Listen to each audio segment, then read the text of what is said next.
जय हिंद फ्रेंड्स। तो हम पढ़ रहे थे कक्षा 6 की बुक।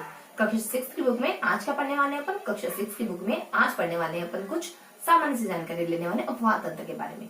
और इससे पहले अपन कुछ दो चैप्टर को अच्छे से पढ़ चुके हैं, यानी कि इससे पहले के सेशन में हमने कुछ 2 चैप्टर पढ़े। वो चैप्टर जुड़े हमारे राजस्थान से पहले यानी आजादी से पहले सरकार के स्वरूप के बारे में, और सेकेंड चैप्टर जुड़ा हमारे कुछ भौतिक विभाग के बारे में। तो हमेशा की तरह थोड़ा सा रिवीजन लेंगे, यानी आजादी से पहले सरकार का कैसा स्वरूप था इस बारे में, और सेकेंडली थोड़ा सा भौतिक विभाग के बारे में राजस्थान के, है ना। तो इनके बारे में थोड़ा सा चीजों को रिवाइज करेंगे 10-15 मिनट, और फिर अपन आज के सेशन को शुरू करते हैं। और फिर अपन देखेंगे राजस्थान के अपवाद तंत्र के बारे में। अपवाद तंत्र में बेसिकली क्या पढ़ने वाले थोड़ा सा बता दूं, ताकि आपको पता चल जाए कि बेसिकली आज पढ़ने क्या वाले। आज के सेशन में अपन अपवाद तंत्र में नदियों के बारे में जानकारी लेंगे, देन थोड़ा सा जल परियोजनाओं के बारे में पढ़ेंगे, जल परियोजना के साथ अपन झीलों के बारे में पढ़ेंगे। राजस्थान की जो प्रमुख झीलें हैं ना, उनके बारे में पढ़ेंगे। तो किन किन के बारे में पढ़ने वाले? 3 झीलों के बारे में, नदियां और जल विद्युत और झीलें। और इससे पहले क्या रिवाइज करेंगे? इससे पहले थोड़ा सा रिवाइज करेंगे आजादी से पहले सरकार का स्वरूप कैसा था, सरकार का फॉर्मेट कैसा था। इसके बाद थोड़ा सा अपन राजस्थान के भौतिक विभाग के बारे में पढ़ेंगे, है ना। रिवाइज करेंगे कहने का मतलब। तो देखो हमने क्या देखा, फटाफट से 10 मिनट रिवाइज कर लेते हैं। देखो अपन आजादी से पहले सरकार के स्वरूप का क्या देखते हैं। देखो सरकार का स्वरूप कैसा था, राजा महाराजा के समय कैसा था, राजा महाराजा का शासन कैसे चला करता था, अंग्रेजी सत्ता कैसे चला करती थी, और थोड़ा सा जागीरदारी व्यवस्था के बारे में। तो इस तरीके से सरकार का स्वरूप देखेंगे अपन। राजा महाराजा में राजा हुआ करते थे, मंत्री हुआ करते थे, खजांची हुआ करते थे, बख्शी हुआ करते थे, परगना अधिकारी हुआ करते थे। इन सब के अपने अपने काम डिवाइड थे। राजा सर्वोच्च सत्ता था, मंत्री जानते हैं अपन इनके राजा के अंदर काम करता था, खजांची खजाने के लिए, और बख्शी वेतन अधिकारी, और देन परगना अधिकारी जो परगने का ध्यान, बेसिकली जो राज्य था वो परगनों में बटा हुआ था, परगने गांव में बटे हुए थे। गांव का प्रशासन ग्राम की पंचायत संभाल लेते थे। ब्रिटिश सत्ता के समय शासन कैसे चलता था? ब्रिटिश सत्ता के समय शासन चलता था कुछ अलग ही तरीके से। जैसे पूरा भारत दो प्रकार की रियासतों में बटा हुआ था। एक तो ब्रिटिश रियासत है, दूसरी राजपुताना की रियासतें या फिर राजाओं की रियासतें, जो राजाओं के अंतर्गत आती थी। ब्रिटिश रियासतों में क्या होता था, बेसिकली इसमें केंद्र शासित प्रदेश और कुछ रियासतें हुआ करती थी। तो 11 रियासतें थी, एक अजमेर मेरठ केंद्र शासित प्रदेश हुआ करता था। यहाँ पे जनरल की नियुक्ति करा करते थे, जनरल के ऊपर गवर्नर जनरल होता था। और जब हमारा शासन ब्रिटिश सत्ता से क्राउन के अंतर्गत चला गया, ब्रिटेन के क्राउन के अंतर्गत, विक्टोरिया रानी के अंतर्गत, तब थोड़ा सा चेंजेस हुआ। जो जनरल गवर्नर का पद था वो वायसराय का पद बन गया। तो पहला वायसराय और अंतिम गवर्नर जनरल के नाम से कैनिंग को जाना जाता है। देन थोड़ा सा और आगे बढ़े अपन, तो जब 1935 का अधिनियम आता है, जो 1 अप्रैल 1937 को लागू होता है, भारत अधिनियम, कुछ भारत अधिनियम के नाम से जानते हैं इसको, भारतीय अधिनियम के नाम से जानते हैं। ये अधिनियम आया ना, उसके बाद थोड़ा सा चेंजेस आया। उसके बाद अजमेर मेरठ जो अंग्रेजों के अधीन आता था, केंद्र शासित प्रदेश था इनका, वो गृह विभाग के अंतर्गत आने लगे। अब सारा दारोमदार, इसकी सारी जिम्मेदारी संघीय कार्यपालिका के अंतर्गत आने लगी थी। अब हमारा सीधा डायरेक्ट शासन चालू हो गया इस पर, जैसा कि पहले जम्मू कश्मीर पर, अब हमारा जम्मू कश्मीर पर है ना, उस तरीके से। और फिर थोड़ी सी जानकारी बताते हैं कि जब इसके लगभग 21 सालों के बाद, 35 से 45 नहीं, 55 के अराउंड, यानी कि 1952 में दूसरी विधानसभा की स्थापना होती है। और दूसरी क्या, पहली विधानसभा की स्थापना होती है, और जिसके निर्वाचित मुख्यमंत्री टीकाराम पालीवाल को चुन लिया जाता है। तो ये था हमारा थोड़ा सा बेसिक सा इंट्रोडक्शन कि आजादी से पहले शासन कैसे चला करता था। हाँ, थोड़ा सा जागीरदारी व्यवस्था के बारे में बताया। जागीरदारी व्यवस्था में क्या होता था? देखो, जागीरदारी व्यवस्था कैसी व्यवस्था थी? ऐसा मानते हैं कि जागीरदारी व्यवस्था का मूल मंत्र या मूल थीम तो ये थी कि राजा का बेटा राजा बन जाएगा, बड़ा बेटा। छोटे बेटे का क्या होगा? इसको जमीन देंगे, कुछ उस जमीन की देखरेख का काम या देखभाल का काम जागीरदार करेंगे। जागीरदार के पास कुछ जागीरें भी होंगी, जो ये इनकी सुरक्षा का काम है, इनमें प्रशासन का काम है, ये सारा काम यही संभालेंगे। ये जो पद था जागीरदारी का पद, वंशानुगत पद था, यानी वंश क्रम से प्राप्त होने वाला पद था। थोड़ी सी इन्फॉर्मेशन होती है कि राजपूत के समय से चली आ रही जागीरदारी व्यवस्था। और थोड़ा सा बताते हैं कि राजा और जागीरदार में भाई भतीजावाद जैसे संबंध हुआ करता था। ये थी बेसिक इन्फॉर्मेशन, थोड़ी सी ओवरऑल जानकारी जागीरदारी व्यवस्था के बारे में। थोड़ा सा पता चला होगा जागीरदारी व्यवस्था है क्या, है ना। तो इस तरीके से हमने राजाओं के बारे में देखा, जागीरदारी व्यवस्था के बारे में देखा, और फिर हमने देखा कुछ ब्रिटिश सत्ता के बारे में कि ब्रिटिश सत्ता में शासन कैसे चलता था। ब्रिटिश भारत के अंतर्गत जब हमारा शासन चला करता था, तो किस तरीके से सरकार बनी थी, किस तरीके से सरकार का स्वरूप था, ये हमने देखा मोटा मोटी राजा के समय, जागीरदारी व्यवस्था में, और अंग्रेजों के समय। अब देख लेते हैं सेकेंड अपन, हल्की से जानकारी लेंगे अब थोड़ा सा अपन कि भौतिक प्रदेश, राजस्थान के भौतिक प्रदेश। देखो, चूंकि बच्चों की बुक है, कक्षा 6 की बुक है, तो हल्की जानकारी। क्या जानकारी में? राजस्थान के भौतिक प्रदेश और जलवायु भी पढ़ते हैं। पर राजस्थान को मेनली 4 भौतिक प्रदेश में बांटा जाता है, मरुस्थल है, अरावली है, हाड़ौती है और दक्षिणी पठार है। क्या देखते हैं हल्की से जानकारी। क्या ये यहाँ 61-40 का आंकड़ा है, 61 में कुछ 12 जिले आते हैं। देन ये जो मरुस्थल है इसको 5 कैटेगरी में बांटा जाता है। मरुस्थल है, अर्ध मरुस्थल है और घग्गर का मैदान है, उसके बाद अंतःप्रवाही क्षेत्र है, इसके साथ एक और नागौर उच्च भूमि। और भारतीय मरुस्थल के नाम से 3 जिलों को जाना जाता है। बेसिकली जो बिल्कुल प्योर मरुस्थल है, बीकानेर है, जैसलमेर है और बाड़मेर है, इन जिलों को जाना जाता है। और फिर बता देते हैं कि यहाँ पे ये सबसे ज्यादा धनी मरुस्थल माना जाता है। यहाँ पे धोरे वगैरह जो बालू का स्तूप है, स्थानीय भाषा में धोरे इलाके। ठीक है, इतनी जानकारी मरुस्थल में पढ़ते हैं। देन अरावली के बारे में हल्की हल्की सी जानकारी पढ़ते हैं। अरावली जो है वो 9% में फैली हुई है, और ये 9% में फैली हुई तो कहाँ से कहाँ तक है, कुछ 692 इसका क्षेत्रफल माना जाता है, 692 किलोमीटर, दिल्ली की रायसीना से गुजरात खेड़ भ्रमण तक। ठीक है, और फिर बताते थे अरावली राजस्थान को 2 बराबर भागों में बांटने का काम है। ठीक है, और फिर बताते हैं कि हाड़ौती की क्या विशेषता है। तो देन अरावली इसकी जीवन रेखा के नाम से जानी जाती है। हाड़ौती की क्या, अरावली राजस्थान की जीवन रेखा के नाम से जानी जाती है। क्यों? क्योंकि बहुत सारी नदियां हैं यहाँ पे। ये दक्षिणी राजस्थान में बारिश लाने का कारण बनती है, ज्यादा बारिश होने का कारण है, और वनस्पति वगैरह पाई जाती है, खनिजों का गर्भगृह है हमारे अरावली, तो इस वजह से यहाँ इसको जीवन रेखा के नाम से पुकार देते हैं।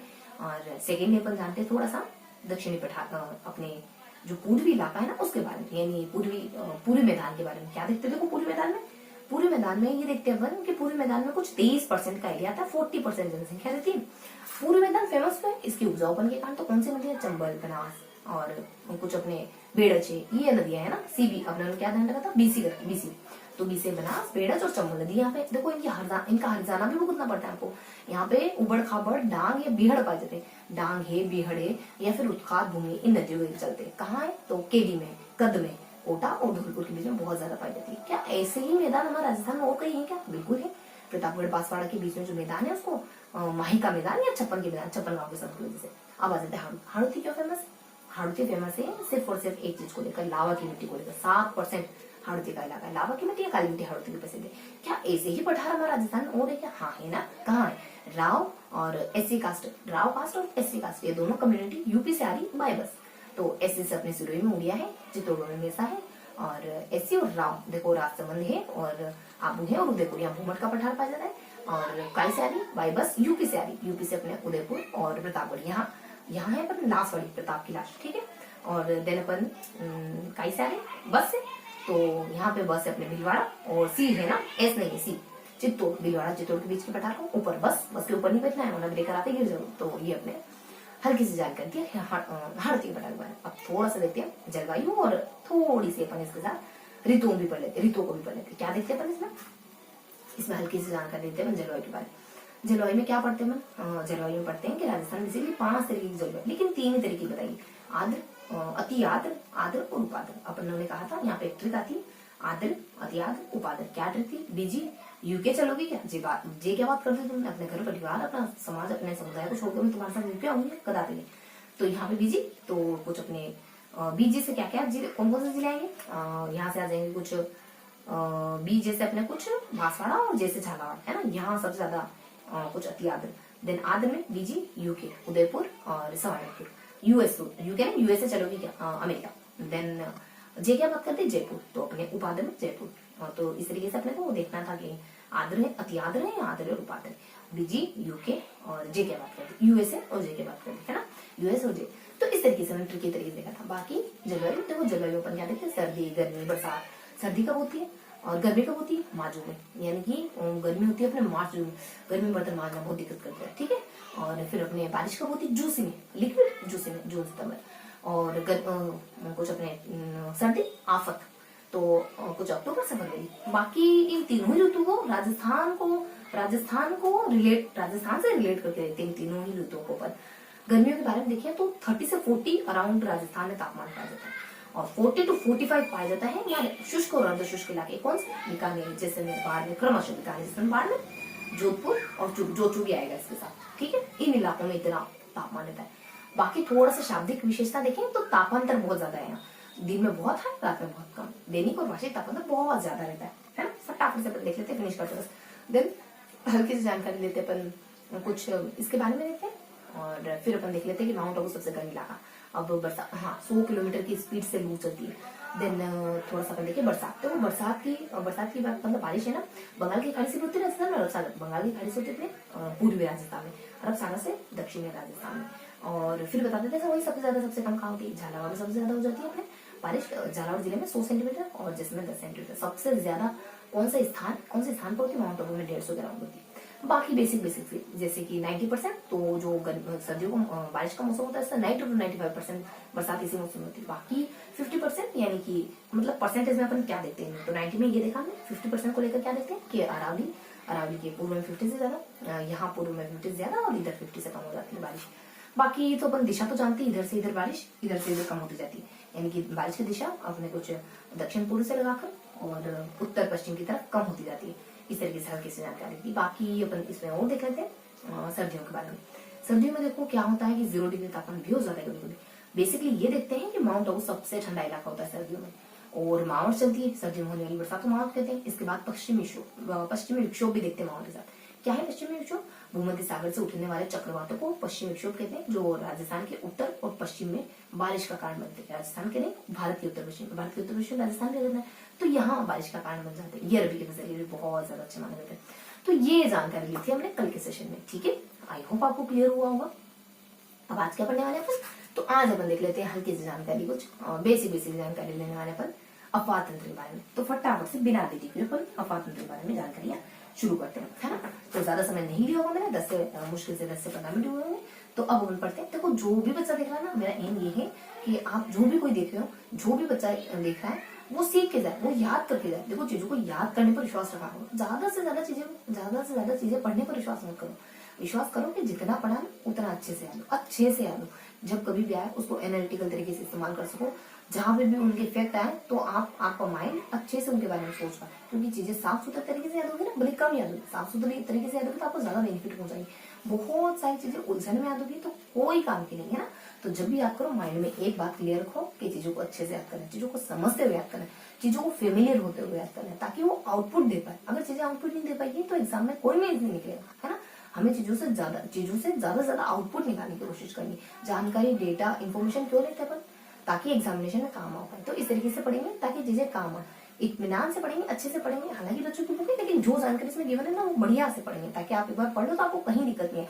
आपको दिक्कत ना आए इसके लिए मैं अच्छे से कोशिश करूंगी। आप भी साथ के साथ कोशिश कर देना, चीजों को नोट डाउन कर देना, मेहनत से पढ़ो, अच्छे से पढ़ो, ईमानदारी से मेहनत करो, तो रिजल्ट में भी ईमानदारी साफ दिखाई देगी, ठीक है। तो क्या पढ़ने वाले हैं अपन पढ़ने वाले हैं कुछ अफवाह तंत्र के बारे में। राजस्थान के अफवाह तंत्र के बारे में क्या देखेंगे अपन? इसको 3 कैटेगरी में डिवाइड करके पढ़ेंगे। 3 कैटेगरी में डिवाइड करके पढ़ेंगे। सबसे पहले अपन देखने वाले हैं यहाँ पर नदियां और जल परियोजनाएं। देन अपन लास्ट में देखने वाले झीलें। देखो हल्की सी जानकारी आएगी। नदियों में क्या है, जल परियोजना में क्या है, झीलों में क्या है। देखो नदियों में क्या देखेंगे, बेसिकली नदियों में अपन सिर्फ इतना ही देखेंगे कि कुछ 6 नदियों के नाम नदियां पढ़ेंगे, और चंबल पढ़ लेंगे, बनास पढ़ लेंगे, और माही पढ़ लेंगे। ये थोड़ी ज्यादा इंपोर्टेंट। इसके बाद माही नहीं, लूनी। इसके बाद पढ़ेंगे माही है और घग्गर हो जाती है, बाणगंगा नदी हो जाती है ना। तो इस तरीके से अपन हल्की सी जानकारी लेंगे इन नदियों के बारे में। 3 थोड़ी ज्यादा इंपोर्टेंट है, बाकी 3 के बारे में बहुत हल्की सी जानकारी, ठीक है। इसके साथ अपन ये भी देख लेंगे कि बंगाल की खाड़ी में गिरने वाली कौन सी है, अरब सागर में गिरने वाली कौन सी है, और त्रिपुरा की नदियां कौन सी है। इस तरीके से जल परियोजना में भी अपन 4 जल परियोजना को पढ़ेंगे। इसके साथ कुछ कुछ जानकारी आ जाएगी ना, कुछ जल परियोजना आ जाएगी ना दक्षिण राजस्थान की, उनको कवर। 4 कौन सी? चंबल है, माही है और साबरमती है, और अभी तो बिसलपुर है। उसके बाद अपने सरदार सरोवर है, बिसलपुर जल परियोजना और सरदार सरोवर जल परियोजना। और इसके बाद झीलों के बारे में, झीलों में सबसे पहले तो वो झीलें पढ़ेंगे तो वो जो थोड़ी ज्यादा इंपोर्टेंट है। उसके बाद राजस्थान की अन्य महत्वपूर्ण झीलें, इसके बाद राजस्थान की खारे पानी की झील। इस तरीके से पढ़ने वाले। देखो नदियों में और देख ले अपन कौन सी नदियां पढ़ने वाले। यहाँ पर नदियां पढ़ने वाले चंबल नदी, और फिर अपने बनास नदी, फिर अपन लूनी नदी, देन माही, देन इसके बाद अपन 2 देखने वाले बाणगंगा और सरस्वती। बाणगंगा नदी और घग्गर, सरस्वती नहीं, घग्गर नदी के बारे में देखने वाले, ठीक है। और बाणगंगा जयपुर की बिहार की पहाड़ी। इसके बाद इन नदियों के बाद अपन थोड़े बंगाल की खाड़ी, वो अपने जो डिवाइडेशन ना और अफवाह तंत्र का वो देखेंगे।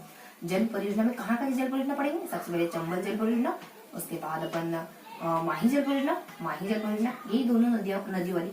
इसके बाद अपने बिसलपुर और सरदार सरोवर, बिसलपुर और सरदार सरोवर, ठीक है। इसके बाद झीलों में मेनली 4 जिलों की जिले तो ऐसी है जिनके बारे में कोई ना कोई इन्फॉर्मेशन जरूर है, थोड़ी ज्यादा, थोड़ी उनके बारे में जानकारी है। जैसे उदयपुर है, जैसे राजसमंद है, दोनों मेवाड़ के जिले, राजसमंद है और इसके बाद 2 जिले और आ जाएंगे। 2 जिले कौन कौन से? सिरोही है और इसके साथ अपने अजमेर है। एक तो अजमेर आ जाएगा, अजमेर है, उसके बाद अपने सिरोही है ना। इसके बाद कुछ अदर करके आ जाएगी, उसके बाद खारे पानी की, कुछ खारे पानी की झीलें आ जाएगी। कुछ अन्य झीलें होंगी, इसके साथ उनका भी अपन जिक्र करेंगे अदर, ठीक है।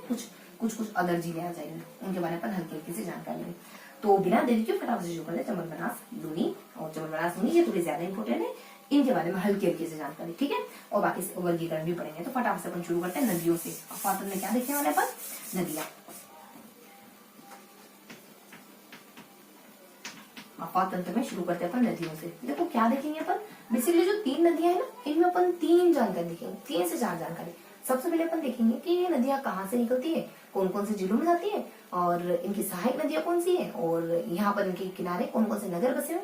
बाकी कोई जानकारी तो अदर जानकारी करके देख लेंगे। तो तीनों नदियों को साथ में देख लेंगे? नहीं, बहुत ज्यादा इन्फॉर्मेशन हो जाएगी, अपन सेपरेट करके देखते हैं। तो चंबल नदी में वही सारी बातें वापस से देख लेते हैं, जो मैंने मतलब वही सारी बातें देख लेते हैं जो मैंने अभी बताया आपको। देख लेते हैं ये कहाँ? विंध्याचल मध्य प्रदेश, विंध्याचल एमपी, राजस्थान में चित्तौड़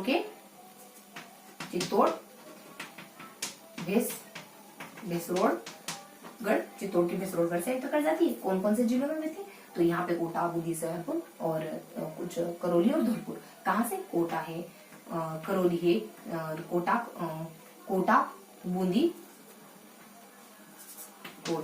बूंदी और सवाईमाधोपुर और धौलपुर, और धौलपुर के बाद अपने सवाईमाधोपुर, धौलपुर, करौली और धौलपुर, ठीक है। करौली धौलपुर तो यही आ जाएगा। इस तरीके से क्रम ये है।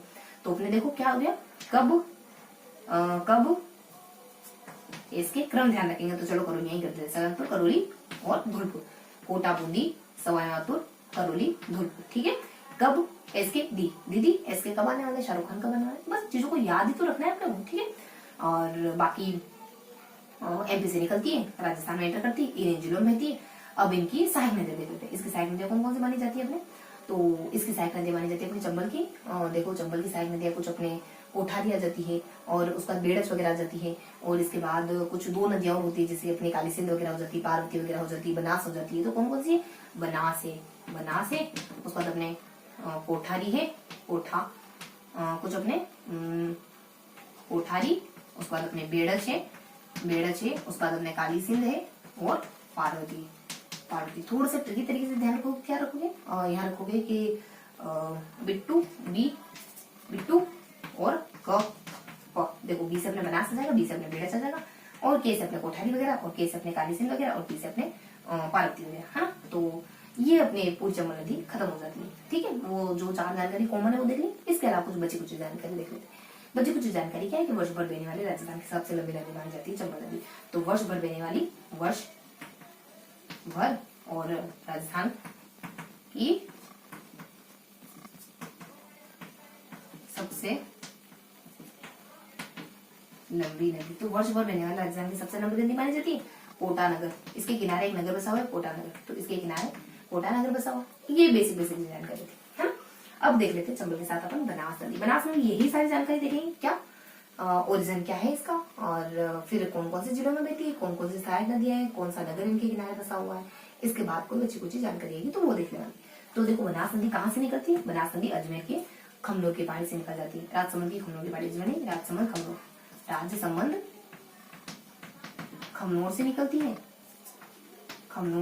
है, कहाँ भी थी? अजमेर है, नागौर है, जो अजमेर, नागौर, पाली, है ना, और फिर जोधपुर है, फिर जालोर है, और जोधपुर जालोर फिर बाड़मेर आ जाएगा। अजमेर है, और यहाँ देखे तो अजमेर है, फिर अपने नागौर है, फिर पाली आ जाता है, फिर अपने जोधपुर है, फिर अपने बाड़मेर है, फिर अपने जालोर है।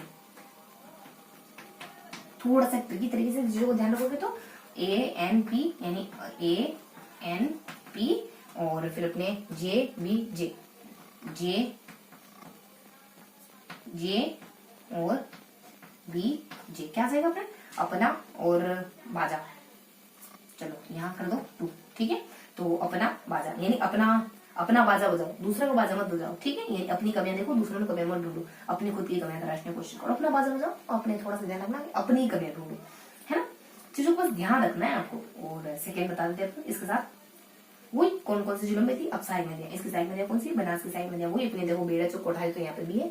इसके साथ अपन थोड़ा सा देख लेते हैं कि एक मेनाल भी आ जाएगी, खारी भी आ जाएगी। तो बेड़च और कोठारी तो यहाँ पे भी है, बेड़च और कोठारी जो ऊपर है ना वो की वही। उसके बाद थोड़ा सा मेनाल और यहाँ आ जाएगी अपने एक खारी करके। तो इसको भी बड़ी तरीके से ध्यान रखें तो क्या आ जाएगा, अपना बाजा। और यहाँ बता देते अपन के एमके और एमके भी है ना, मेकअप। फिर अपने आ जाएगी चंबल है, बनास है, तो एम के देखो कोठारी है ना, तो एम के बी, ठीक है। तो अपने एम के टू हो जाएगा ना, क्योंकि अपने के से अपने खाली भी हो जाएगी, के से अपने कोठारी, एम के बी है ना, मेकअप।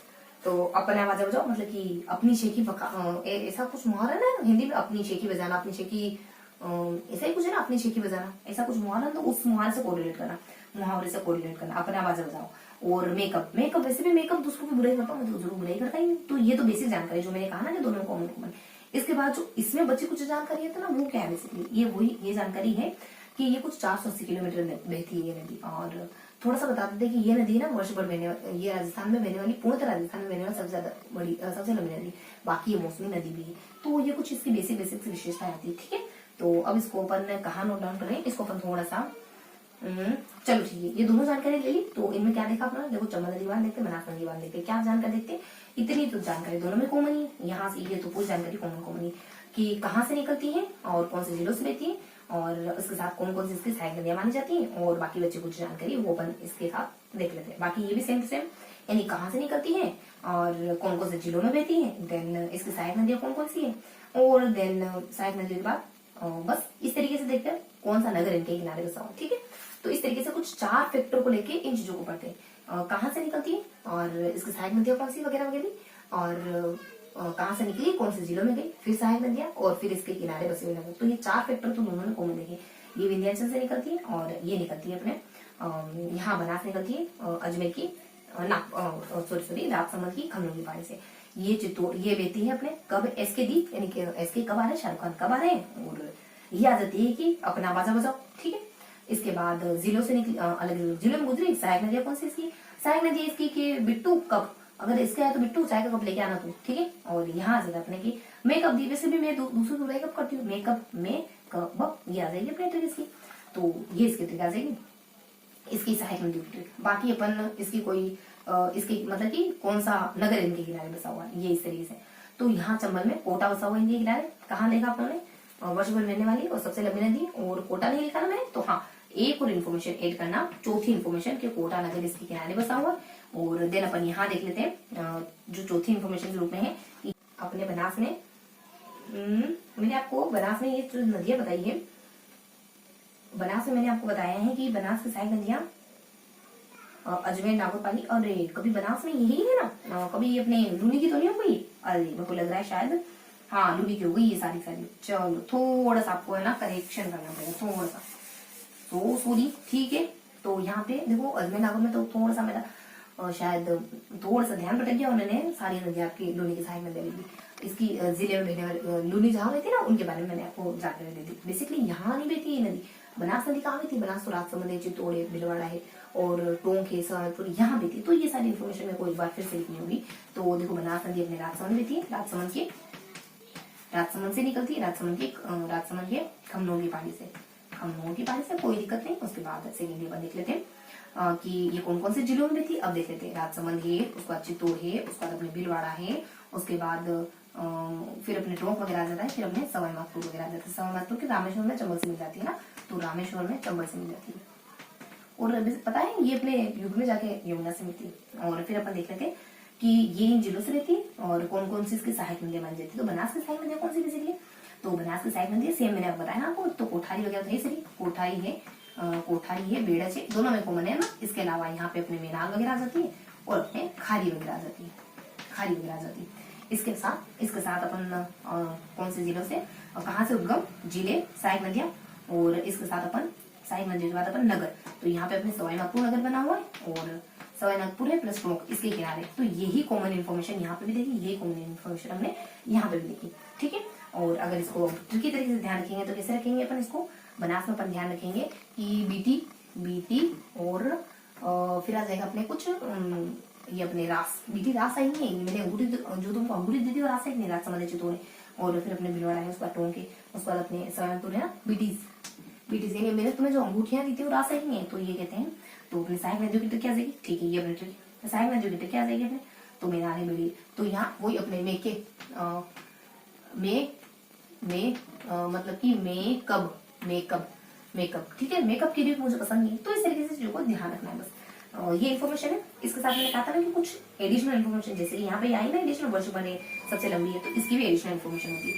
ये ना ये मौसमी नदी है और मौसमी, और फिर अपने पूर्णतः राजस्थान में बहने वाली सबसे नदी, पूर्णतः राजस्थान में बहने वाली सबसे लंबी नदी, और राजस्थान सबसे लंबी नदी है, और एक और है 480 किलोमीटर इसकी लंबाई बन जाती है। तो इस तरीके से ये सारी इन्फॉर्मेशन कॉमन है, और यहाँ आपने कुछ एडिशनल जानकारी और यहाँ पे भी आपने कुछ एडिशनल जानकारी, और यहाँ हमने कुछ ट्रिकों को याद रखने की कोशिश की, ट्रिक्स के थ्रू लिखा है। तो इस तरीके से अपन चंबल नदी और बनास नदी पढ़ते हैं। ठीक है, तो मे भी आपको समझ आया होगा।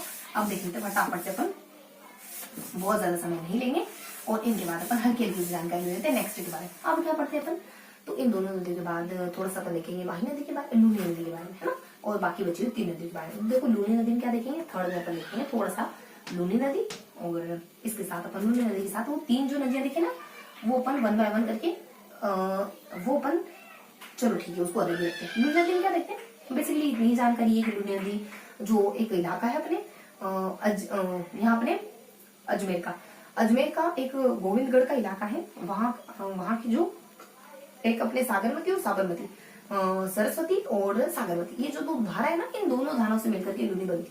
कौन कौन से जिलों में थी मैंने आपको बता दिया, अजमेर है, नागौर है, पाली है, जोधपुर है, और उसके बाद बाड़मेर है, जालौर है। ट्रिकी तरीके से देखेंगे आराम से याद हो जाएगा आपको। इन नदियों में बहती है, इन जिलों में बहती है, और बात इसके साथ इसके सहायक नदियां कौन सी, तो इसके सहायक नदियां लिलड़ी, मिठेली, जोजड़ी, बाड़ी और बांडी है, और सुकड़ी है, साबी तो अपने आंतरिक प्रवाह, और गुहिया है, और इस तरीके की इसकी सहायक नदी होती है, साबी होती है ना। और कौन से नगर बसे हैं, तो देखो नगर तो इसमें गिवन है नहीं कि लूनी नदी के किनारे कौन सा नगर है।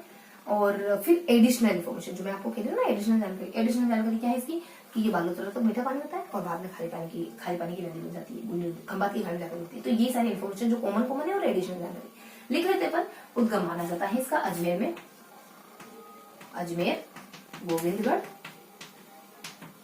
गोविंदगढ़ में, और ये कहां से 2 धाराओं से मिलकर बनी होती है, एक तो सरस्वती प्लस साबरमती। ठीक है, अब कौन कौन से जिलों में थी, अजमेर है, उसके बाद अपने नागौर है, फिर अपने पाली है, फिर अपने बाड़मेर है, जोधपुर है, फिर अपने बाड़मेर है, फिर अपने जालोर है।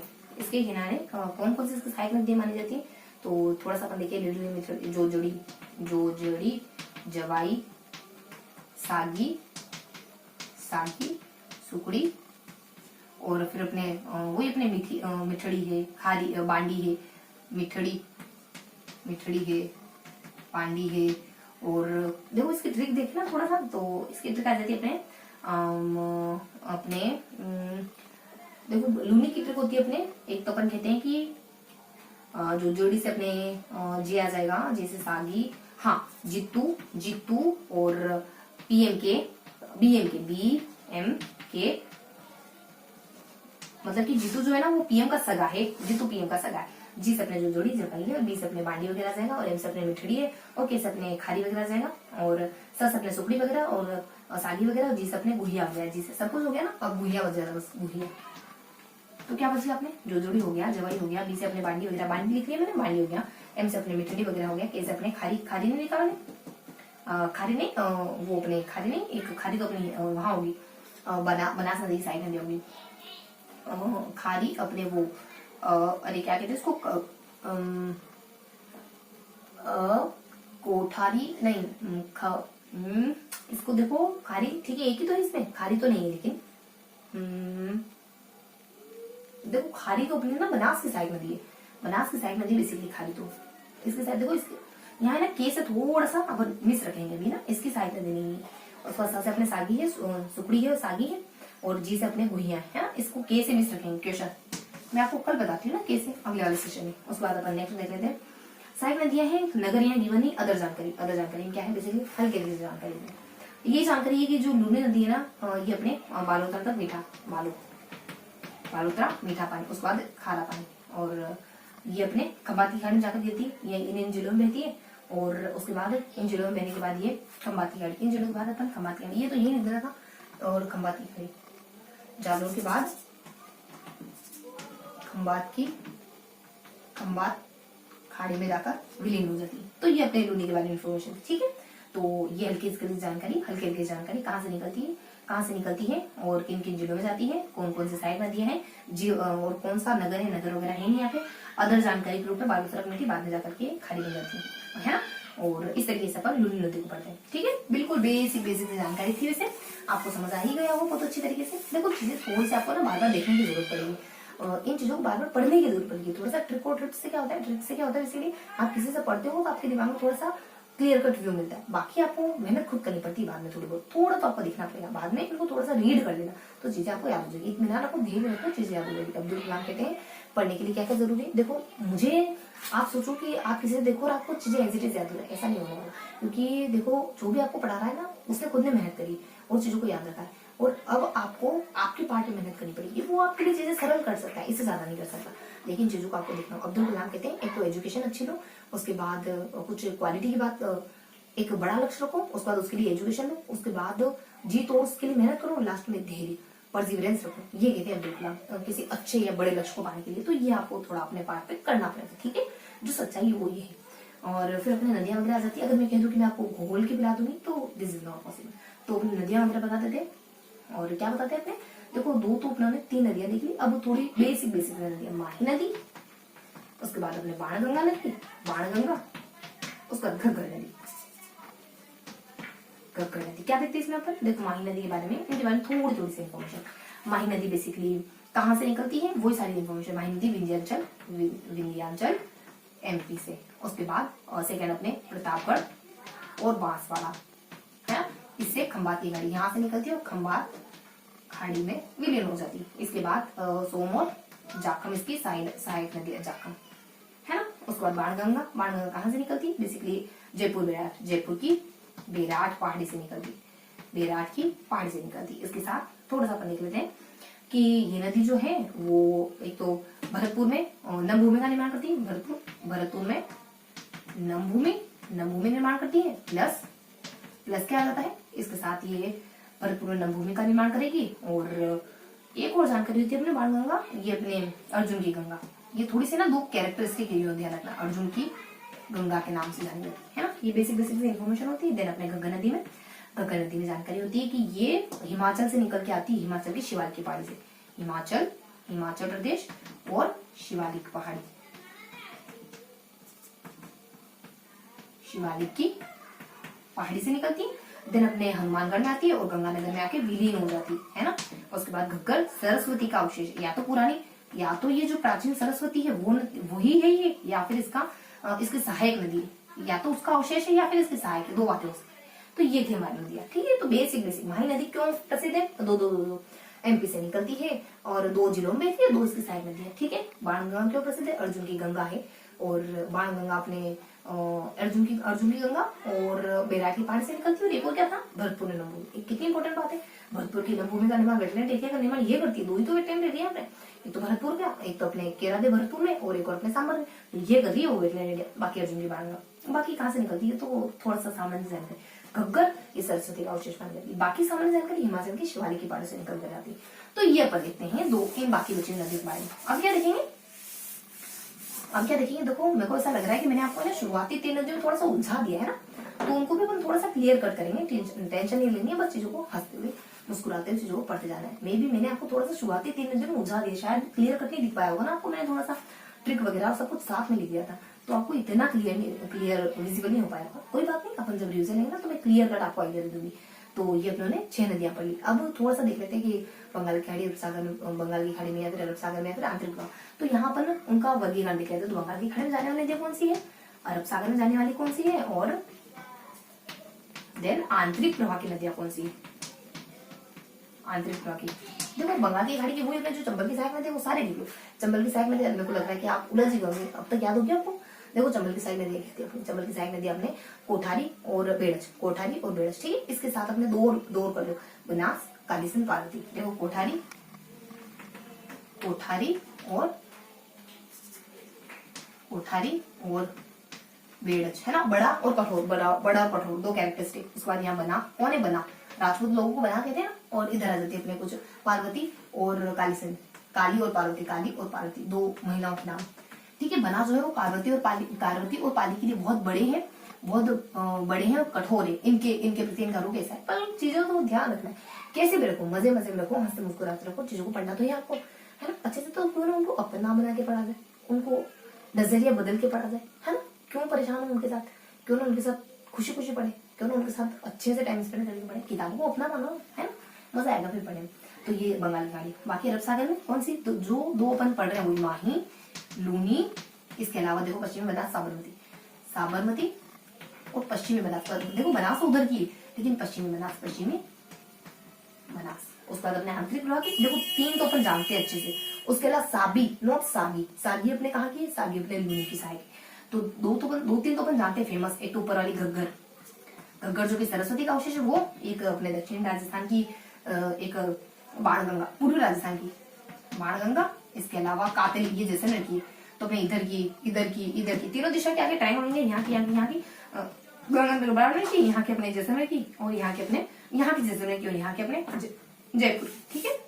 और यहाँ पे देख लेते हैं अपन थोड़ा सा अपने कातली, इसके साथ 2 आ जाएगी, 3 और आ जाएगी बेसिकली। एक तो सागी नदी, और इसके बाद अपने रूपा रेल और मेढ़ा, रूपा रेल और मेढ़ा।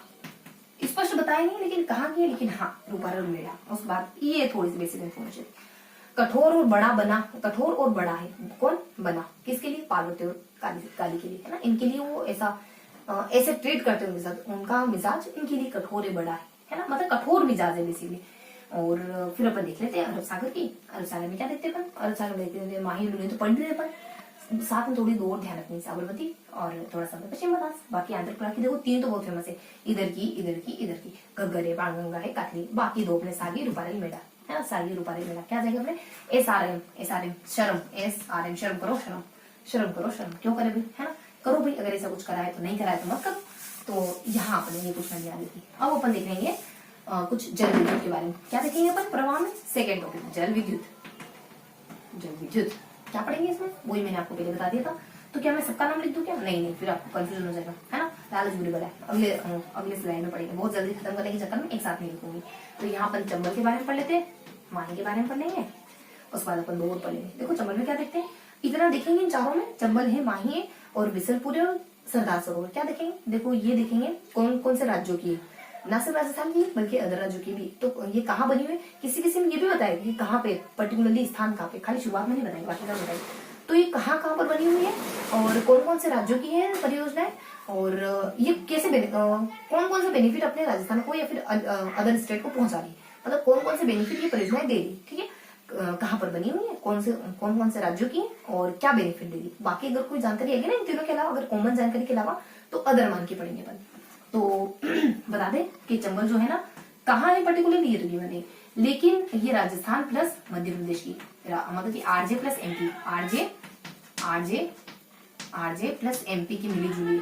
बाकी ये ना कहाँ है, ये नहीं, इन दोनों राज्यों की है। और इसके अलावा मैंने कहा था आपको कि कौन कौन से जिलों की है। और देखो फर्स्ट फैक्टर क्या बताया था, कॉमन जानकारी रहेगी ना तो क्या होगा कि चीजें अच्छे से याद रहेगी।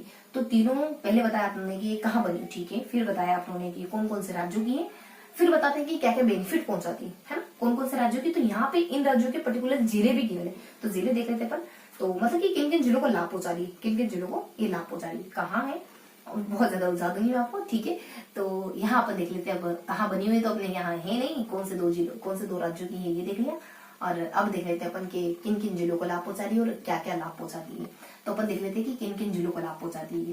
तो ये लाभ पहुंचा रही है अपने एक तो एमपी को, और फिर अपने यहाँ राजस्थान में एक चित्तौड़ का जिला भी आएगा और 2 और जिले आ जाएंगे, एमपी है, चित्तौड़ है और फिर अपने कोटा, इन 3 जिलों को ही पहुंचा रही है। एमपी में यहाँ पे राणा प्रताप सागर, एमपी में इस पर राणा प्रताप क्रमशः लिख लो, राणा प्रताप बना हुआ है, और चित्तौड़ में इसमें एमपी में गांधी सागर, एमपी में क्या है गांधी सागर है, चित्तौड़ में इस पे राणा प्रताप सागर बांध बना हुआ है, और कोटा में एक तो जवाहर सागर है और कोटा बैराज है, जवाहर प्लस कोटा बैराज है।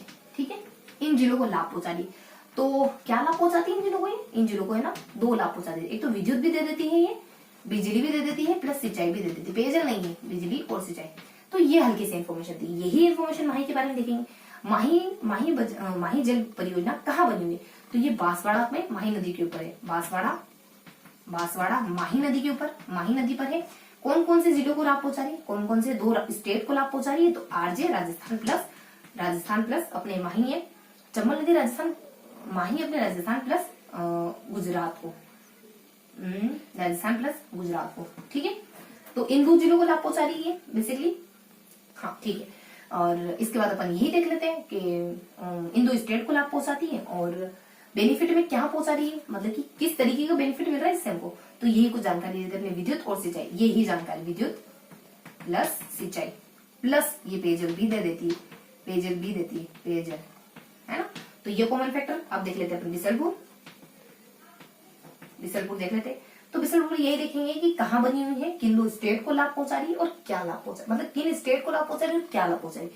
बिसलपुर बनी है टोंक में, टोंक बिसलपुर नदी पर, टोंक बिसलपुर नदी पर। पर्टिकुलरली स्थान भी गिवन है, टोंक की, रायसिंह नगर की, और रायसिंह नगर है और टोडा रायसिंह नगर है और बिसलपुर गांव है। पर्टिकुलरली अगर बताए तो टोडा रायसिंह नगर है, बिसलपुर गांव है, एकदम पर्टिकुलर स्पेसिफिक करे तो। बाकी मोटा मोटी देखे तो यहाँ पर बनी हुई है। और किन किन स्टेट के बीच में, किन किन स्टेट में ये समझौता है, किन किन स्टेट में पाई जाती है बिसलपुर बांध परियोजना, और किन किन स्टेट की आपसे मिली जुली परियोजना है। तो देखो ये जो है ना, ये राजस्थान है, और ये पर्टिकुलरली सिर्फ और सिर्फ राजस्थान की, ठीक है। और फिर बता देते हैं कि ये कौन कौन से बेनिफिट पहुंचा रही है। तो ये बेनिफिट पहुंचाती है कुछ अपने सिंचाई के लिए और पेयजल के लिए, सिंचाई और पीने के पानी की सुविधा प्रदान करती है पेयजल। और इससे पेयजल किन किन जिलों को मिल रहा है? इससे पेयजल मिल रहा है ना, टोंक को तो मिलता ही है, और जो बिसलपुर परियोजना है ये अपने जयपुर के जीवन रेखा है, तो जयपुर को भी मिल जाता है, प्लस अजमेर भी मिल जाता है। टोंक को तो मिलेगा ही सही, टोंक है और जयपुर है और प्लस अजमेर है ना। तजा, तो TJA तजा, ताज ध्यान रखना, क्या ध्यान रखेंगे? ताज, ठीक है। तो इन जिलों को, बाकी एक और देख लेते हैं सरदार सरोवर, ताकि फिनिश हो जाए। सरदार सरोवर, इसमें क्या देखेंगे बेसिकली अपन, यही सारी जानकारी कहाँ बनी हुई है, किन किन स्टेट के बीच में समझौता है, और फिर कि ये किस तरीके का लाभ पहुंचा रही, और वो पहुंचा रही तो कौन से जिलों को, ठीक है। तो ये देख लेते हैं सरदार सरोवर, ये बनी हुई है कुछ गुजरात में, नर्मदा नदी, नर्मदा गुजरात, किन किन स्टेट को, तो अपने अड़ोसी पड़ोसी सभी, राजस्थान, मध्य प्रदेश, गुजरात, महाराष्ट्र, राजस्थान है। सबसे पहले अपने MP ले लो, फिर ले लो गुजरात है, MP है, गुजरात है, फिर अपने लास्ट में महाराष्ट्र वगैरह, ये अपने आस पड़ोस है। तो अपने राजस्थान ले लो, जस्ट नीचे अपना गुजरात, उससे नीचे थोड़ा सा महाराष्ट्र, देन थोड़ा सा अपने इस तरफ MP ले लो, है ना। और ये लाभ पहुंचा रही है हमारे राजस्थान के जो दक्षिण से पश्चिम के जिले है ना, इस तरफ वाले वो, जैसे कि बाड़मेर हो गया, जैसे कि जालौर हो गया। तो यहाँ अपने पहले देख लेते कि क्या क्या लाभ पहुंचाती है। तो सिंचाई और पेयजल, सेम बिल्कुल, तो सिंचाई और पेयजल। अब कौन से जिलों को पहुंचा रही है, तो यहाँ लिख देती हूँ मैं, तो अपने बाड़मेर आ जाएगा प्लस जालौर आ जाएगा, ठीक है। इन 2 जिलों को, तो बिल्कुल कॉमन फैक्टर, ये चारों परियोजना खत्म हो गई, और कोई जानकारी है ही नहीं। बस बाकी बची हुई दक्षिण राजस्थान की जो जल परियोजना है उनके बारे में जानकारी थी। देखो क्या देखा हमने, कहाँ पर बनी हुई परियोजना है, और कौन कौन से जिलों की आपसी, कौन कौन से राज्यों की आपसी परियोजना है, और ये क्या बेनिफिट पहुंचा रही। और साथ के साथ ये भी देखा है कभी कभी कौन से जिलों को नाम है, तो कभी ये भी अपन देख लेते हैं कि हाँ इन जिलों को ये सुविधा पहुंचा रही है ना। तो इस तरीके से हमने कॉमन फैक्टर करके इनके बारे में पढ़ा, हल्की हल्की जानकारी ली इनके बारे में, चंबल के बारे में, माही के बारे में, बिसलपुर में। किसकी है ये? राजस्थान गुजरात की। किसकी है ये? अपने राजस्थान MP की। ये किसकी? राजस्थान गुजरात की। ये किसकी? सिर्फ और सिर्फ राजस्थान की। ये किसकी? राजस्थान के साथ साथ गुजरात के, महाराष्ट्र के प्लस MP। और ये कौन कौन से जिलों में जा रही है, ये बेसिकली कौन कौन से कहाँ किसकी है, तो देख ले कहाँ बनी हुई है, ये बताया नहीं गया कहाँ है, ये कहाँ बनी हुई है, बांसवाड़ा के ऊपर, बांसवाड़ा की जो माही नदी है वहां पर, माही नदी के ऊपर, बांसवाड़ा की माही नदी के ऊपर। ये बिसलपुर नदी के ऊपर, टोंक बिसलपुर नदी के ऊपर, ये सरदार सरोवर गुजरात की नर्मदा नदी के ऊपर। और ये कौन सी, देखो ये बिजली और सिंचाई देती है, ये भी बिजली और सिंचाई देती है, प्लस पेयजल भी दे देती है। ये पीने का पानी देती है और खेती के लिए सिंचाई के लिए दे देती है, खेती के लिए बेसिकली सिंचाई के लिए। ये भी पीने का पानी दे देती है और सिंचाई के लिए दे देती है ना। तो ये दोनों कॉमन, ये दोनों कॉमन। बाकी कौन कौन से जिलों को देती है, तो यहाँ देखो कहाँ का बताया गया था, यहाँ गिवन है, यहाँ पर गिवन करते ताज वाले जिलों को देती है, शादीशुदा ताज वाले जिलों। ये किसको देती है, ये बाजा को देती है, किसको, बाजा बजाने वाले को देती है। ठीक है, तो इस तरीके से हमने देखा इन जल विद्युत परियोजनाओं के बारे में। ठीक है, अब क्या पढ़ेंगे अपन, अब देख लेंगे कुछ बची कुछ परियोजना है ना, उनके बारे में फटाफट से जानकारी लेते हैं। ठीक है, तो अब देख लेते हैं अपन हल्की हल्की जानकारी। थोड़ा सा ना राजस्थान में और भी जल परियोजना है, तो कुछ अन्य करके देख लेते हैं। 2-3 है, ज्यादा नहीं है। दक्षिण राजस्थान की देखो, अपने उदयपुर की है एक, तो एक अपने डूंगरपुर की आ जाती है, एक प्रतापगढ़ दक्षिण राजस्थान में लगे। डूंगरपुर की गैपसागर वगैरह, और सोम नदी पे बनी हुई कुछ, सोम, कब्बा, अमला, गैपसागर तो जी। और देन अपन उदयपुर में देख लेते हैं कुछ मानसी वाकर, प्रतापगढ़ की जाखल नदी पर जाखम जल विद्युत।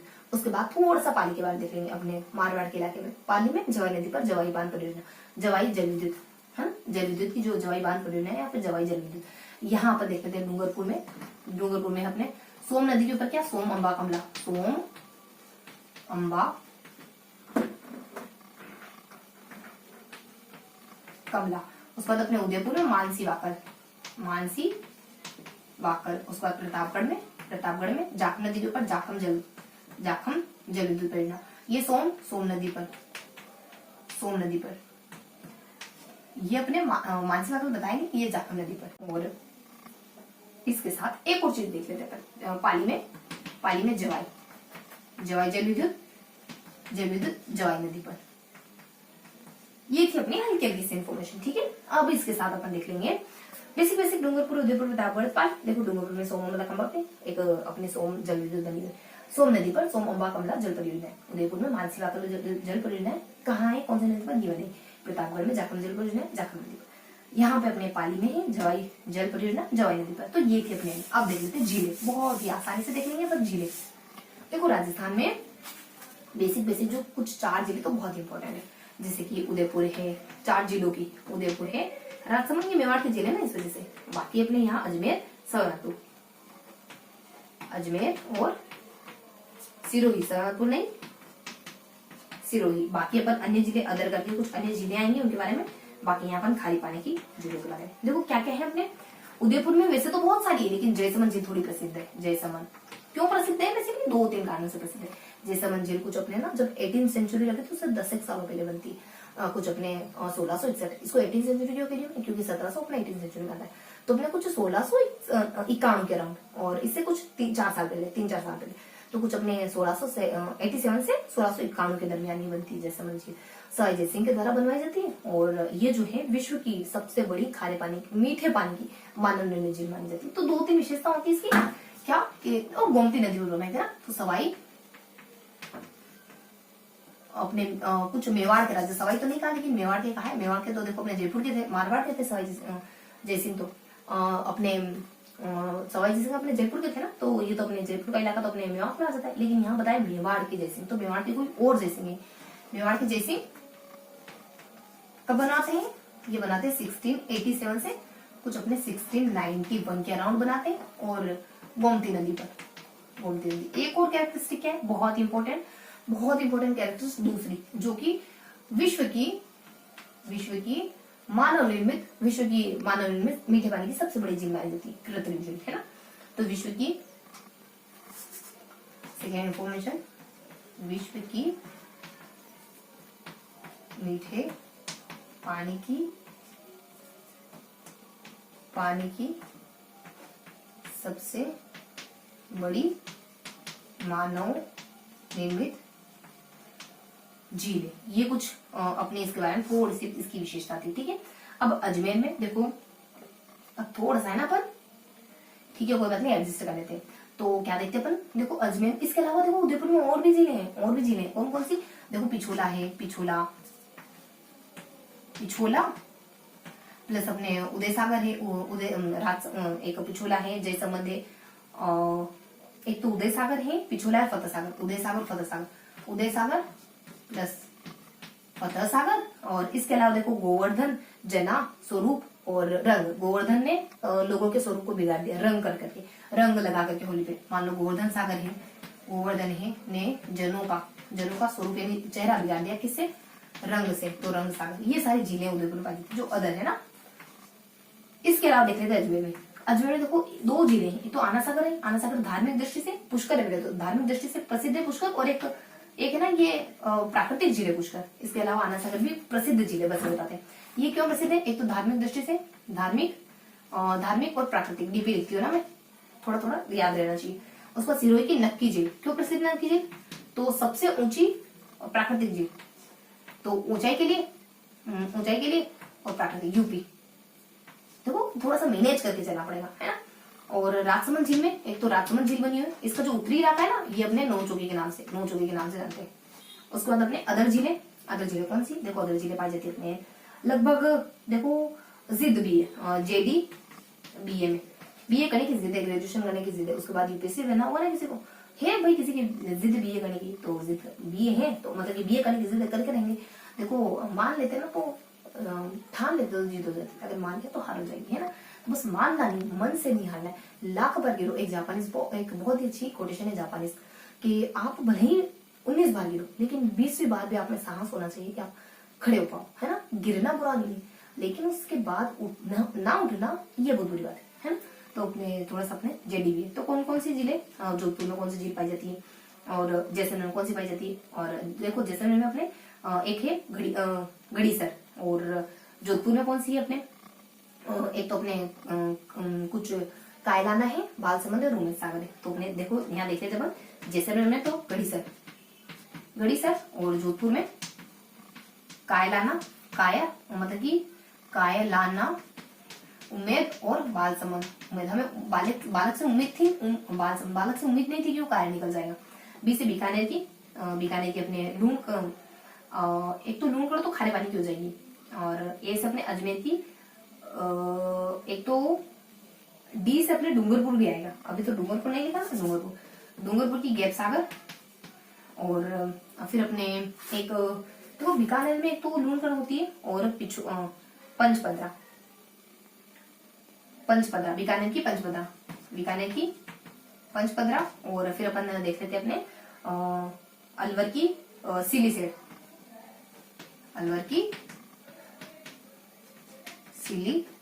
ये इन्फॉर्मेशन है। देखो अब खारे पानी की झीलों के लिए क्या देखेंगे अपन, खारे पानी की जो शुष्क और अर्धशुष्क इलाके हैं ना वहां, तो शुष्क इलाका बीकानेर से शुरू होता है, बीकानेर है, जैसलमेर है, बाड़मेर है। इसके बाद जोधपुर और नागौर, ये ना अपने। तो देखो बीकानेर में कौन सी है, लूणकरण, खारे पानी की झील, और उसके बाद लूणकरण, और फिर देख लेते हैं अपने जैसलमेर कौन सी है खारे पानी की झील में, पोखरण। फिर अपन देख लेते हैं बाड़मेर में कौन सी अपने, देखो अपने जोधपुर में तो फलोदी, और जोधपुर और नागौर में अपने है डिडवाना। इसके साथ नागौर, अजमेर और जयपुर, इसमें सांभर पाई जाती है। देखो नागौर के साथ अगर 1-2 जिले और जोड़ दोगे, नागौर है, उसके बाद अपने जयपुर है, उसके बाद अजमेर है, यानी कि NAJ, नाज है हमें यहाँ पर, नाज। तो वही सही आपके माता पिता पर, अगर आप अच्छा करोगे, खुद ही को ऊपर बुलंदता के खुदा बंदे से खुद पूछे कि बताते कि रजा क्या है।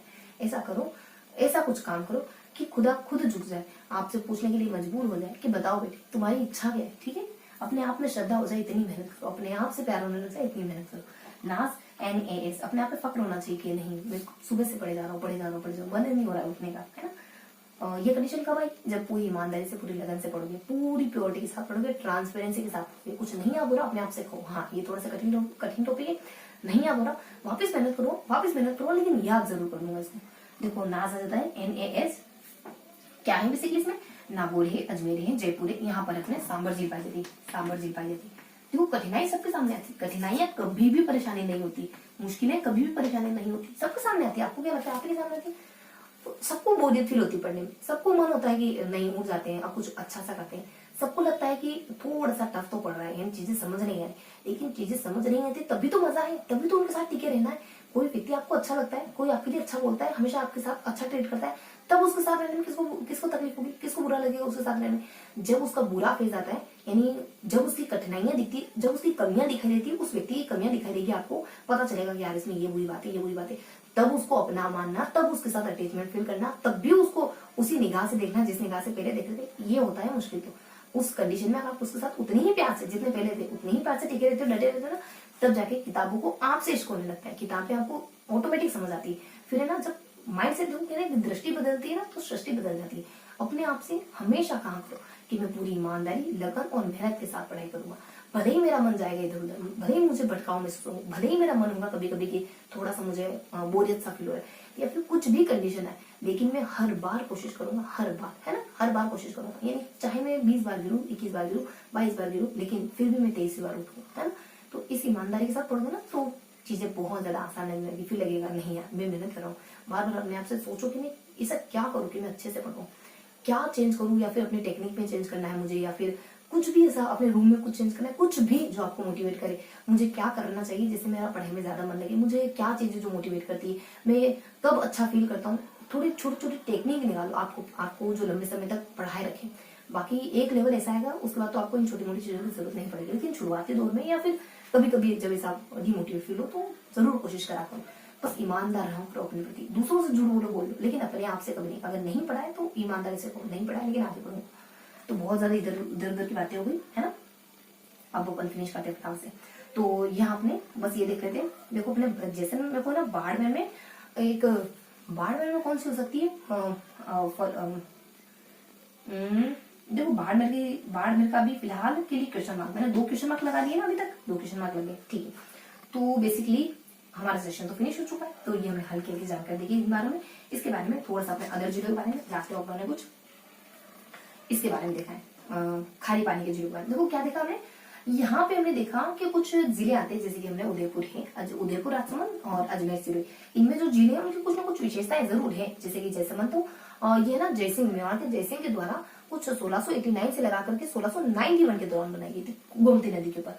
तो दूसरी विशेषता, ये विश्व की सबसे बड़ी मानव निर्मित मीठे पानी की झील है। बाकी अपन देख लेते हैं, पुष्कर तो अपनी धार्मिक और प्राकृतिक है ही सही, न कि अपने सबसे ऊंचाई पे बनी तो ऊंची है, और प्राकृतिक ऊंची, इतनी ऊंची मानव निर्मित कैसे होगी, हो सकती है, लेकिन ये तो प्राकृतिक है। और जैसलमेर, राजसमंद देख लेते अपन कि राजसमंद झील है, नौ चौकी, इसके उत्तरी भाग को नौ चौकी कहते हैं।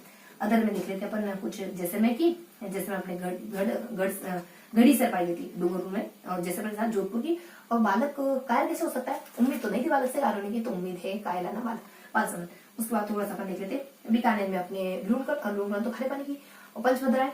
और फिर अपने कुछ ऐसे अपन देख लेते हैं बेसिकली अलवर के बारे में, अपने गढ़सीसर झील आ जाती है। गढ़सीसर झील के बारे में पहले पढ़ चुके अपन। गढ़सीसर झील वो है जो अपने गोमती नदी को रोक के बनाई गई है। और कुछ गढ़सीसर के बारे में पढ़ते हैं ना अपन इससे पहले, गढ़सीसर झील के बारे में।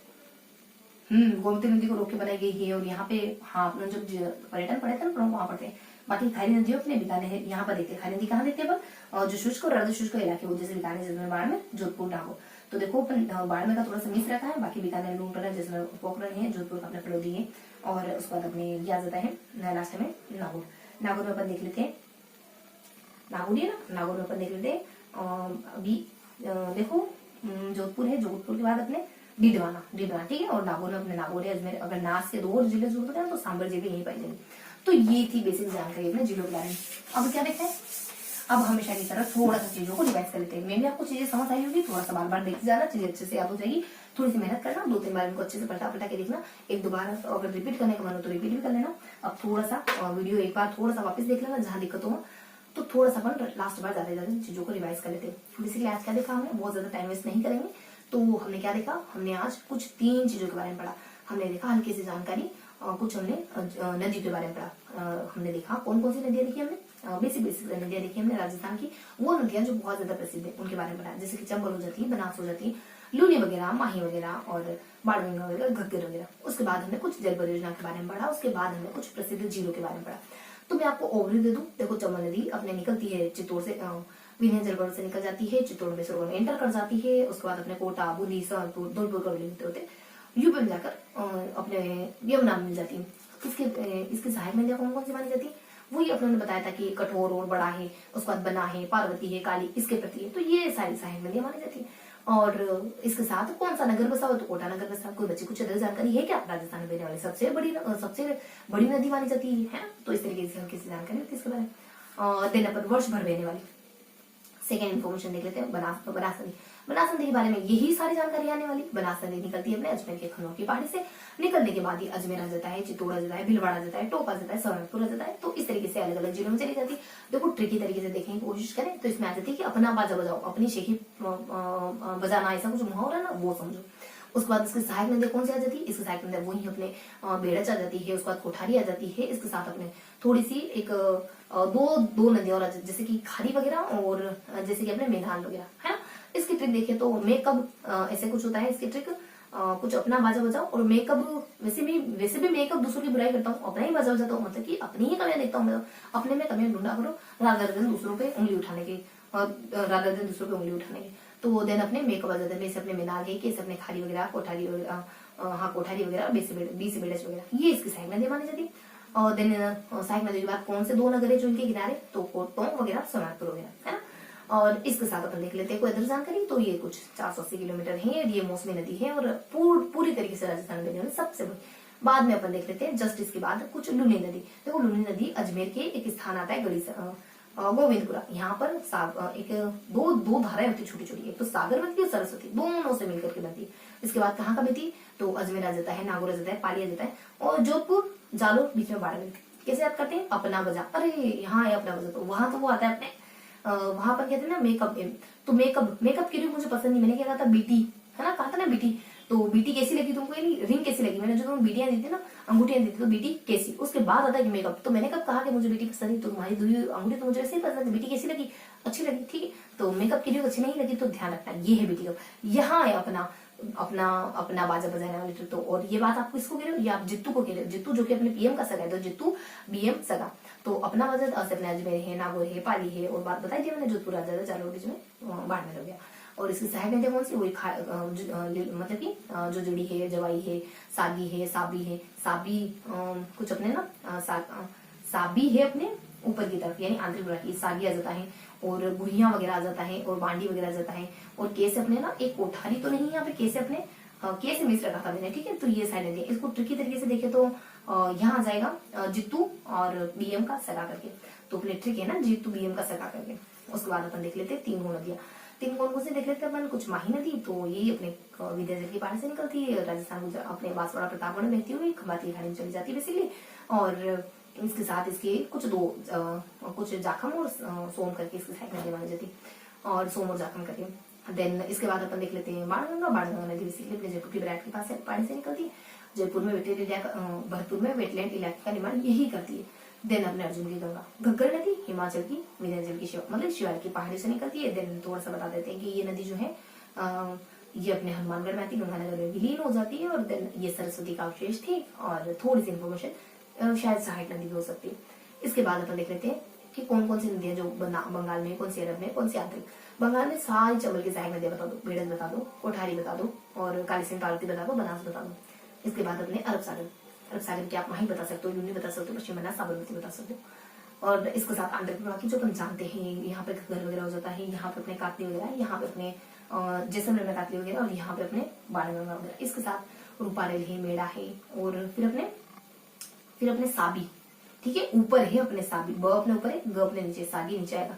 नीचे मतलब कि शुरुआत में अपन क्लासिफिकेशन पढ़ते हैं, उसके बाद अपन एक एक नदियों को लेते हैं। तो नीचे अपने सागी, जब नदी पढ़ेंगे ऊपर सागी, और उसके बाद अपन बस ये बेसिक इन्फॉर्मेशन में चलते। देखो क्या देखते हैं इसके बाद अपन परियोजनाओं के बारे में हल्की हल्की से जानकारी लेते हैं। अपन कुछ बेसिक जानकारी लेते हैं परियोजनाओं के बारे में। परियोजना अपन चंबल है, माही है, बिसलपुर है और बनास है। क्या देखते हैं? देखो चंबल अपने राजस्थान मध्य प्रदेश की मानी जाती है। इस पर 4 बांध बने हुए, एमपी में गांधी सागर बना हुआ है। इसके बाद अपने कुछ 3 बांध और बने हुए हैं, जैसे कि अपने चित्तौड़ में प्रताप सागर है, कोटा में अपने जवाहर भी आ जाता है, कोटा बिराज भी आ जाता है। ये विद्युत भी दे देती है और ये सिंचाई भी दे देती है। देन अपने अगली इन्फॉर्मेशन देखो, इनमें ना कॉमन इन्फॉर्मेशन है सारी। और अगली इन्फॉर्मेशन बताते हैं कि कहाँ बनी हुई। सेकंड अपने माही नदी। देखो माही जो परियोजना है वो किस नदी पर बनी हुई है और कौन से 2 स्टेट के बीच की है, और बाकी ये कौन सी सुविधा उपलब्ध करा देती है। बाकी पर कभी कभी जिलों के नाम भी आ जाते हैं, किन जिलों को करा देती है। देख लेते हैं अपन माही, जो बांसवाड़ा की माही नदी है उसके ऊपर बनी है और बांसवाड़ा प्लस राजस्थान प्लस गुजरात की मिलीजुली मानी जाती है। और ये विद्युत भी दे देती है, सिंचाई भी दे देती है, प्लस पेयजल भी दे देती है। किन जिलों को गिवन नहीं है। उसके बाद बता दें बिसलपुर अपने बिसलपुर टोंक में बनी हुई, पर्टिकुलरली अपने बताया तो रायसिंह नगर आ जाता है। उसके बाद पर्टिकुलर और बताया तो बिसलपुर गाँव ही आ जाएगा।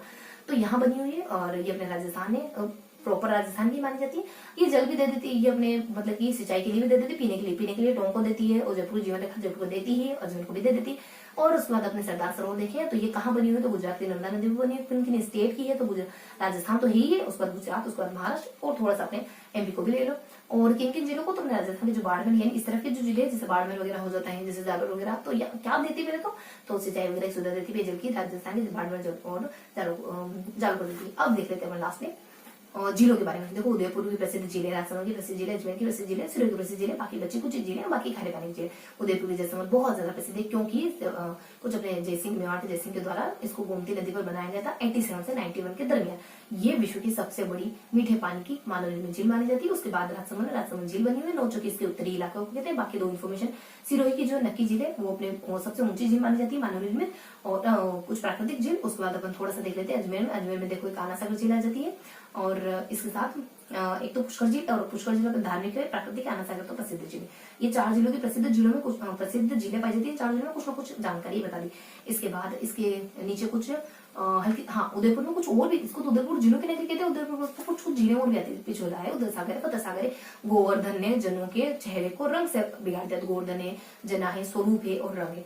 इसके बाद कुछ अदर जानकारी, कुछ अदर झीलें जैसे कि अपने जिद है भी कणी की, तो जैसे में पाई जाती है अपने घड़ीसर है, और जोधपुर पाई जाती है बालक है, मतलब कि भातसमंद है, उमेद है और कायडाना वगैरह है। और डी से अपने डूंगरपुर में गिर सागर वगैरह जाती है। और बी ए कणी की मतलब अपने पास बीकानेर की, देखो बीकानेर की मैंने आपको लूणकरण बताया, पंचबदर बताया। ए से अपने अजमेर की आ जाती है गढ़ीसर। उसके बाद अपन देख लेते हैं अदर खारे पानी की जिले, तो अपने शुष्क इलाके, अर्ध शुष्क इलाके वाले आ जाएंगे। शुष्क इलाके बीकानेर है, जैसलमेर है, बाड़मेर है, जोधपुर है, नागौर। बीकानेर में आ जाती है अपने लूणकरण, जैसलमेर में आ जाती है अपने जैसलमेर पोखरण, बाड़मेर में थोड़ा सा मैंने मिस रखा है। और फिर अपन बताते हैं जोधपुर में आ जाती है अपने फलोदी वगैरह, और नागौर में आ जाती है अपने डिडवाना, नागौर। और नाज में थोड़ा सा इसको बढ़ा दो, ए जे और कर दो, आज और कर दो नागौर के साथ। नागौर है, अजमेर और जयपुर। यहाँ तो सामूहिक पाई जाते खारे पानी। तो बेसिकली ये था हमारा आज का सेशन। तो ये था हमारा आज का पूरा सेशन, जिसको हमने पढ़ भी लिया, जो रिवाइज भी कर लिया। तो आई होप आज का सेशन आपको पसंद आया होगा। फिर मिलेंगे ऐसे किसी अगले सेशन में। तब तक के लिए खुश रहिए, मुस्कुराते रहिए और जय हिंद। ठीक है।